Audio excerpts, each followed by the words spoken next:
ஜெய் ஸ்ரீ மாத்ரே நமக. ஜெய் குருத ஜெய் குரு பரசரம். நமஸ்காரம். நான் கரூர்லேருந்து வல்சலா பண்ணிக்க பிரசன்ன ஜோதிடர். இன்னைக்கு நம்ம வைகாசி மாத பலன்கள் துலா ராசிக்கு எப்படி இருக்குன்னு பார்க்க போகிறோம். இந்த வைகாசி மாதம் வந்து எப்போ பிறக்குது அப்படின்னா 15/5/2025 இந்த இதில் தான் வந்து வைகாசி மாதம் பிறக்குதுங்க. துலா ராசிக்கு இந்த மாதம் வந்து எப்படி இருக்குது அப்படின்னா ரொம்ப நல்லா தான் இருக்குது. இந்த மாதம் வந்து உங்களுக்கு ஸ்டார்டிங் பாயிண்ட்னு வச்சுக்கலாம். நிறைய நல்லது நடக்கிறதுக்கு பிள்ளையார் சொல்லி போடுறதுன்னு வச்சுக்கோங்களேன். ஏன்னா உங்களுக்கு இவ்வளோ நாளாக கொஞ்சம் கஷ்டங்கள் இருந்திருக்கும். அஷ்டம குருவும் மாறிட்டாரு. அதுக்கப்புறம் வந்து சனியும் வந்து உங்களுக்கு 6ஆம் இடத்துக்கு போயிட்டாரு. ராகு கேதுக்கள் வந்து 5ஆம் இடத்துல ராகுவும் 11ஆம் இடத்துல கேதுவும் இருக்கு. அமைப்பு வந்து ரொம்ப நல்லா இருக்கு. இந்த காலகட்டங்களில் வந்து ரொம்ப ரொம்ப சூப்பராக இருக்குன்னு தான் நான் சொல்லுவேன். அஷ்டமத்தில் வந்து சூரியன் இருக்கு சரிங்களா. அஷ்டமத்தில் சூரியன் இருக்கும்போது வண்டி அஷ்டமத்தில் எந்த கிரகம் இருந்தாலுமே உங்களோட ஹெல்த் விஷயத்தில் ரொம்ப கவனமாக இருக்கணும். அதே நேரத்தில் ரொம்ப கவனமாக இருக்கிறது வந்து பேரு இந்த மாதிரி விஷயங்களையும் கவனமாக இருக்கணும். அஷ்டமம்ங்கிறது வந்து ஒரு அவமானம். பாதகாதிபதி அஷ்டமத்தில் இருக்காரு சூரியன். ஸோ அதனால நீங்கள் இந்த பேசக்கூடிய வார்த்தைகள், அதுக்கப்புறம் நீங்கள் எடுக்கக்கூடிய ஒரு முடிவு, இந்த மாதிரி விஷயங்களை கொஞ்சம் கவனமாக இருங்க. ஆனால் பொருளாதார ரீதியாக நிறைய மாற்றங்கள் உயர்வுகள் இருக்குது. நிரந்தரமான வருமானம் இதெல்லாம் இருக்குது. அஷ்டம குரு காலகட்டங்களில் வந்து ரொம்ப மன இறுக்கங்கள் இருந்திருக்கும் உங்களுக்கு. பேரு புகழ் இதெல்லாமே போயிருக்கும். அப்புறம் வந்து ஏதோ ஒரு விஷயங்களை இழந்த மாதிரியே உங்களுக்கு இருக்கும். மனசு நமக்காக யாருமே இல்லையே அப்படின்னு ஏங்கி தவிச்சிருக்கக்கூடிய விஷயங்கள்லாம் உங்களுக்கு நடந்திருக்கும். ஆனால் இப்போ குரு வந்து பாக்கியஸ்தானத்துக்கு வந்துட்டாரு. 7ஆம் இடத்துல இருக்கக்கூடிய புதன் வந்து உங்களுக்கு நிறைய பார்ட்னர்ஸ் கிடைப்பாங்க. தொழில் ரீதியாகவும் சரி, உத்தியோக ரீதியாகவும் சரி, நல்ல பார்ட்னர் அப்படிங்கிறது கிடைப்பாங்க உங்களுக்கு. மனசுக்கு இனி வரக்கூடிய காலகட்டங்கள் வந்து இந்த மாதமும் சரி, மனசுக்கு கொஞ்சம் வந்து ரிலாக்ஸாக இருக்கும். இவ்வளோ நாளாக அந்த இறுக்கம் இருந்துச்சுல்ல அதெல்லாம் போயிடும். மனசு வந்து ரிலாக்ஸாக இருக்கும். மைண்டு வந்து ரொம்ப பீஸ்ஃபுல்லாக இருக்கும். 2 குடையவர் வந்து செவ்வாய் வந்து உங்களுக்கு 10ஆம் இடத்துல நீச்சமாக இருக்காரு. நான் துலா ராசிக்கு எப்போவுமே ஒரே ஒரு விஷயம் சொல்கிறது தான், பேலன்ஸ்டாக இருங்க. ஒரு தராசு வந்து என்னென்னா இப்படி வந்து பேலன்ஸாக பிடிப்போம். அது மாதிரி தான் வந்து துலா ராசிக்காரங்க. இந்த துலா ராசிக்காரங்க வந்து வேலைன்னு போவாங்க. அதாவது குடும்பத்துக்காக நிறைய வந்து உழைக்கக்கூடிய நபர்கள் துலா ராசி. குடும்பத்துக்கு எனி டைம் நன்மையே செய்யணும் அப்படின்னு சொல்லி நினச்சிட்டே இருப்பீங்க. ஆனால் உங்களுக்கு மிகப்பெரிய இது என்னென்னா 2 குடையவரும் 7 குடையவரும், அதாவது உங்களோட லைஃப் பார்ட்னர் ஓகேங்களா, அவங்க எக்ஸாக்டாக நீங்கள் வேலைக்கு போகிறது எனக்காக இது பண்ணுங்க அப்படின்னு வீட்டில் இதுவே பெரிய சண்டையாக வரும். 10ஆம் இடத்துல நீச்சமாக இருக்குது. அப்போ தொழிலுக்குன்னு போகும்போது கணவனாக இருந்தால் மனைவியும், மனைவியாக இருந்தால் கணவனும் வந்து எனக்கு நீ டைம் ஸ்பெண்ட் பண்ணுறதில் சம்பாரித்து என்ன பிரயோஜனம்னு ஒரே வார்த்தையில் டக்குன்னு சொல்லிடுவாங்க. அது உங்களுக்கு உச்சக்கட்ட கோவத்தை ஏற்படுத்தும். பொதுவாகவே துலா ராசிக்காரங்களுக்கு இந்த பிரச்சனை வந்து எப்போவுமே இருக்கும். அண்டர்ஸ்டாண்ட் பண்ணாத ஒரு லைஃப் பார்ட்னர் தான் அதிகமாக கிடைப்பாங்க. பட் ஆனால் வந்து ஒரே ஒரு விஷயம் உங்களை மாற்றிக்கணும். எது நமக்கு கிடச்சிருக்கோ அதை நம்ம திருப்திப்படுத்திக்கணும். வேறு வழி கிடையாது. பொதுவாக இயல்பாகவே இந்த மாதம் வந்து செவ்வாய் நீச்சமாக இருக்கனால இதை நான் அழுத்தி சொல்கிறேன். கணவன் மனைவி வந்து ஒருவருக்கு ஒருவர் அனுசரித்து செல்லக்கூடிய மாதம் இந்த மாதம் சரிங்களா. ஆனால் உத்தியோகத்தில் வந்து ஒரு கிரகம் வந்து நீச்சமானாலுமே நீச்சபங்க யோகம் இருக்குது. செவ்வாய் வந்து நீச்சமாக இருந்தாலுமே சந்திரன் அந்த செவ்வாய் கூட சேரும்போது நீச்சபங்க ராஜ யோகம் இருக்குது. அப்போ வந்து என்னென்னா தொழில் ரீதியாக ஒரு ராஜ யோகம் இருக்குது. அப்போ இவ்வளோ நாளாக தொழிலில் இருந்ததை விட இனி வரக்கூடிய மாதங்களில் வந்து உங்களுக்கு ரொம்ப நன்மைகள் இருக்குது. நல்ல வருமானம், நிரந்தர வருமானம், தொழில் மாற்றம் இருக்குது, உத்தியோக மாற்றம் இருக்குது. உத்தியோகத்தில் மிகப்பெரிய லெவலில் ஒரு ப்ரமோஷன் கிடைக்கிறது, நல்ல வருமானம் கிடைக்கிறது, சைடு இன்கம் கிடைக்கிறது. இந்த மாதிரி விஷயங்கள் எல்லாமே உங்களுக்கு நடக்க போகுது. பொதுவாகவே வந்து நீங்கள் எடுக்கக்கூடிய காரியங்கள் வந்து இவ்வளோ நாளாக தடை தாமதமாக இருந்தாலும் இந்த மாதம் வந்து நீங்கள் எந்த காரியம் எடுத்தாலுமே, எந்த முயற்சி பண்ணாலுமே அதில் உங்களுக்கு வெற்றி கிடைக்கும். காரிய தடைகள்லாம் நீங்கி காரிய சித்தி ஏற்படும். 3ஆம் இடத்தை வந்து குரு பார்க்குறாரு. அதனால் காரிய சித்தி உறுதியாக உண்டு. நீங்கள் எடுக்கக்கூடிய ஒவ்வொரு முயற்சியுமே வெற்றியில் தான் இருக்கும். நல்ல லாபங்கள் வரக்கூடிய மாதமாக தான் இந்த மாதம் இருக்குது. உங்களுக்கு பொதுவாகவே தெய்வத்துடைய அனுகிரகம் பரிபூரணமாக இருக்குது. 5ஆம் இடத்தை குரு பார்க்குறாரு. 5ஆம் இடத்துல ராகு இருக்குது. ஒரு நல்ல அமானுஷ சக்தி உங்களை வழிநடத்தும். நீங்கள் எந்த தெய்வத்தை வழிபாடு பண்ணுறீங்களோ அந்த தெய்வம் வந்து உங்களுக்கு ஒரு சக்தியாக இருந்து அரணா காவல் காத்து உங்களுக்கு நன்மைகளை செய்யும். ஏன்னா குருவும் வந்து 5ஆம் 5ஆம் இடத்த பார்க்குறாரு, உங்களோட ராசியும் பார்க்குறாரு, ராகுவும் 5ஆம் இடத்துல இருக்கு. அதனால சொல்றேன் நானு. அதே மாரி இளைய சகோதரன், சகோதரி வழியே இருக்கக்கூடிய உறவுகள்ல என்ன விரிசல்கள் இருந்தாலும் சரி, அது எல்லாமே இந்த காலகட்டத்துல மாறி சுமூகமான உறவுகள் ஏற்படும். அதே மாரி ஒரு ப்ராப்பர்ட்டி வாங்கணும்னு நெனைக்கிறீங்க. ஒரு ஒரு ப்ராப்பர்ட்டி உங்களுக்கு உண்டான ஷேர் வரணும்னு நீங்க நெனைக்கிறீங்கன்னா, அதுல தானாவே உங்களுக்கு அந்த பாகப்பிரிவினைங்கிறது தானாவே வந்து சேர்றதுக்கு உண்டான அமைப்புகள் இருக்கு. வழக்குகள்ல வெற்றி கிடைக்கிறதுக்கு உண்டான அமைப்புகள் இருக்கு.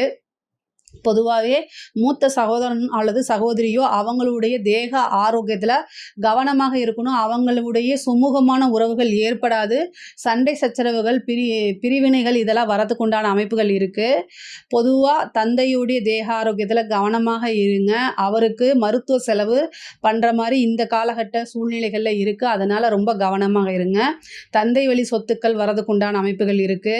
இவ்வளோ நாளா எதிர்பார்த்துட்டு இருந்த ஒரு விஷயம் தானாவே தேடி வரதுக்கு உண்டான அமைப்புகள் இருக்குங்க. 7ஆம் இடத்துல புதன் இருக்கு. இந்த புதன் வந்து உங்களுக்கு 9, 12 குடையவரு. திருமண பிராப்தம் இந்த மாசம் நெறைய பேருக்கு இருக்குங்க. 7ஆம் இடத்துல புதன் இருக்கனால காதல் சம்பந்தப்பட்ட மேரேஜோ அல்லது பேரண்ட்ஸ்னால அதாவது பெற்றோர்கள்னால பெரியவர்கள்னால ஆசீர்வதிக்கப்பட்ட திருமணம் ஆகிறதுக்கு உண்டான வாய்ப்புகள் நெறைய இருக்கு. பொதுவா 5ஆம் இடத்துல ராகு வருது. குரு அத பார்க்குறாரு. இந்த மாதம் வந்து நீங்க ட்ரீட்மெண்ட் போறது அப்படின்னா டெஸ்ட் டியூப் பேபி இந்த மாரி விஷயங்களுக்கெல்லாம் தாராளமா போலாம். அது உங்களுக்கு சக்சஸா கிடைக்கும். புத்திர பாக்கியம் இருக்குது. ஒரு கோவிலுக்கு போய் வழிபாடு பண்ணக்கூடியது, நீண்ட தூர பிரயாணம் பண்ணி ஒரு புனித யாத்திரை செல்றது, வெளிமாநிலம், வெளிநாடு போகக்கூடிய அமைப்புகள்லாம் நெறைய வருது. அத கட்டாயம் யூஸ் பண்ணிக்கங்க. பெண்கள பொறுத்தவரைக்கும் கணவருடைய தேக ஆரோக்கியத்திலயும், கணவர்கிட்ட வந்து ரொம்ப அனுசரணையா செல்றதும் ரொம்ப ரொம்ப முக்கியமானது. பொதுவாவே துலா ராசிக்காரங்களுக்கு அதான் நான் சொன்னேன் இல்லையா, 2ஆம் அதிபதியும் 7ஆம் அதிபதியும் ஒருவரே ஆகுறாரு செவ்வாய். அவரு வந்து நீச்சமாகறனால கணவனாக இருந்தாலும் சரி, மனைவியாக இருந்தாலும் சரி, ஒருவருக்கொருவர் அனுசரிச்சு செல்றது ரொம்ப ரொம்ப முக்கியமானது. துலா ராசிக்காரங்க இயல்பாவே அது துலா ராசிக்காரங்க பார்த்தோன்னே ஒருத்தங்கள ஈஸியா ஜட்ஜ் பண்ணிருவாங்க. நான் உங்களுடைய நன்மைக்காக தான் சொல்றேன். பொதுவா அந்த மாரி ஜட்ஜ்மெண்ட் வேண்டாம். வாழ்க்கையில நிம்மதியா இருக்க முடியாது. எல்லாத்தையும் எடை தூக்கி அதாவது எல்லாத்தையுமே எடை போட்டு பார்த்துக்கிட்டே இருந்தா நீங்க யார்கிட்ட பழகுவீங்க? இங்க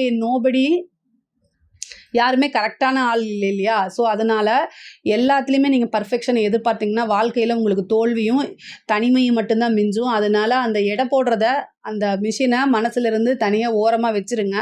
எல்லாமே சிச்சுவேஷனுக்கு தகுந்த மாரி மாறுறாங்க அப்படிங்கிறத மட்டும் மனசுல ஸ்ட்ராங்கா பதிய வச்சுக்கங்க. உங்களுக்குன்னு ஒரு சிச்சுவேஷன் வரும்போது தான் அது புரியும். ஸோ அதனால எடை போடுறத விட்டுருங்க. எல்லாத்துக்கூடயும் இயல்பா பழகுங்க. யார்கிட்ட இருக்கக்கூடிய குறையும் பெரிதுபடுத்தாதீங்க. மத்தவங்களோட தவறுகள சுட்டி காமிக்காதீங்க. அது மிகப்பெரிய மைனஸா உங்களுக்கு முடியும். அதுக்கப்புறம் நீங்க தனிமை தான் உங்களுக்கு அதிகமா இருக்கும். பொதுவாவே சுக்கிரன் வந்து பார்த்தீங்கன்னா, சுக்கிரன் வந்து எப்படின்னா, அது வந்து வெளியில பார்க்கறதுக்கு ஒரு மாரியும், உள்ளுக்குள்ள பார்க்கறதுக்கு ஒரு மாரி இருக்கும். உங்களுக்கு ராசி அதிபதி அவர்தான் 6ஆம் இடத்துல இருக்காரு. இந்த காலகட்டங்கள்ல இந்த மாதம் வந்து சண்டை சச்சரவுகள தவிர்த்துருங்கன்னு நான் சொல்றேன். ஓகேங்களா? வெளியில நீங்க நினைக்கக்கூடிய ஒரு எல்லா விஷயங்களையும் ஓப்பன் அப்பா பேசுனீங்க அப்படின்னா, உங்களுடைய ஸ்டாண்ட் பை அது உங்களுக்கு ரைட்டா கூட இருக்கலாம். நீங்க பேசுறது நியாயமா கூட இருக்கலாம். ஆனா, நீங்க கேட்கக்கூடிய கேள்வி கரெக்ட் தான். என்ன செய்யறது? இந்த உலகம் நம்ம வந்து எப்படி இருக்கோ, அதுக்கு தகுந்த மாரி நம்ம அனுசரிச்சு போனா தான் நம்ம மனசு சந்தோஷமா இருக்கும். நமக்குன்னு நம்ம குடும்பம் இருக்கும் அப்படிங்கிறத நீங்க புரிஞ்சுகிட்டு நடக்கணும். பொதுவாவே துலா ராசிக்காரங்க எல்லாத்துலயுமே நேர்மைய எதிர்பார்ப்பாங்க. இதனால தான் உங்களோட லைஃப் நெறைய ஃபெயிலியர் ஆகுது அப்படிங்கிறத புரிஞ்சுக்கங்க. நான் சொல்றது தப்போ, ரைட்டோ. ஆனா, உங்களுடைய நல்லதுக்கு தான் நான் சொல்றேன். எல்லா விஷயமுமே பெர்ஃபெக்ட்டா இருக்க முடியாதுங்க. அது வந்து நீங்க எந்த அளவுக்கு நேர்மையா இருக்கீங்க அப்படிங்கிறது உங்களுடைய தனிப்பட்ட முடிவு அது. அடுத்தவங்களும் நேர்மையா இருக்கணுங்கிறது ஒரு முட்டாள்தனமான ஒரு விஷயம். ஸோ யாரையுமே கம்பல் பண்ணக்கூடாது. உங்களுக்கு அவங்க ஒத்து வந்தா தான் நீங்க பழகணும். இல்லைன்னா திரும்பி பார்க்காம அவங்கள கட் பண்ணி விட்டு வந்துகிட்டே இருங்க. ஆனா உங்களுக்கு துலா ராசிக்காரங்களுக்கு அதுக்கு மனசும் கேட்காது. ஒருத்தங்கள புடிச்சு போயிருச்சு அப்படின்னா, அவங்கள மாத்துறதுக்கு முயற்சி பண்ணிக்கிட்டே இருப்பீங்க. பட் அப்படிலாம் மாத்தாதீங்க. அது வந்து நல்லது கிடையாது. எப்பவுமே இயல்பா இருந்துக்கங்க. மனசுக்குள்ள வச்சுக்கங்க. உங்களுக்கு புடிச்ச அளவுக்கு உங்களுக்கு நீங்க நினைக்கிற அளவுக்கு அத ட்ரை பண்ணி பாருங்க. முடியலன்னா விட்டுட்டு வரது தான் நல்லது. நமக்காக ஒரு விஷயத்த மாத்துறது இருக்கிறதுங்கிறது இயல்பு. அது வந்து ஒரு செயற்கையா தெரியும் உறவுகள் கிட்ட, அதாவது ரிலேஷன்ஷிப் கிட்ட. நான் ஏன் இவ்வளோ தூரம் அழுத்தி சொல்றேன் அப்படின்னா, இந்த ரிலேஷன்ஷிப்ல வந்து அதிகமா ஃபெயிலியர சந்திக்கிறதுனால மனசு கஷ்டமாகுது நெறைய பேருக்கு, துலா ராசிக்காரங்களுக்கு. அதுக்காக இத நான் சொல்றேன். ஸோ இயல்பா என்ன இருக்கோ, நீங்க அட்ஜஸ்ட் பண்ணி போறது தான் ரொம்ப பெட்டரு. யார பத்தி எந்த விஷயம்லயும் ஜட்ஜ்மென்ட் கூடாது. ஆனா நீங்க ஒரு ஜட்ஜ் பண்ணிருவீங்க. அது 100% கரெக்ட்டா தான் இருக்கும். ஆனாலும் என்ன பண்றது? வேற வழி கிடையாது இல்லைங்களா?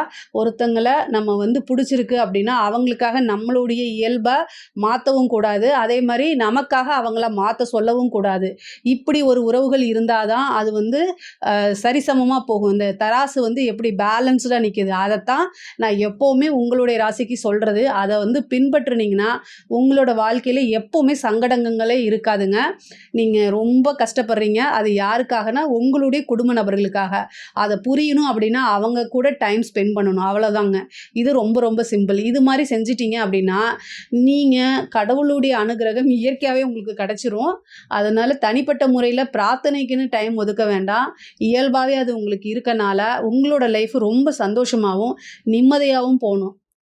வாழ்க்கையில உங்களுக்கு நிம்மதி வேணும், சந்தோஷம் வேணும் அப்படின்னா, நீங்க கோவில், குளத்துக்கு போறத காட்டிலும், நான் சொன்ன சில மாற்றங்கள நீங்க பண்ணிக்கிங்க.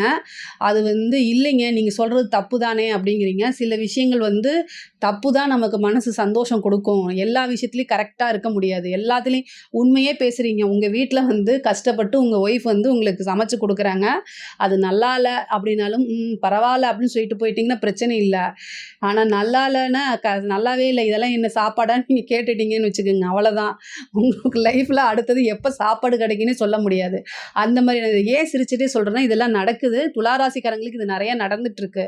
ஸோ இதுக்காகத்தான் இவ்வளோ தூரம் சொல்றேன். அதனால நீங்க உண்மைய சொல்றேன் அப்படிங்கக்கூடிய பேர்ல வந்து கஷ்டப்படுத்தாதீங்க.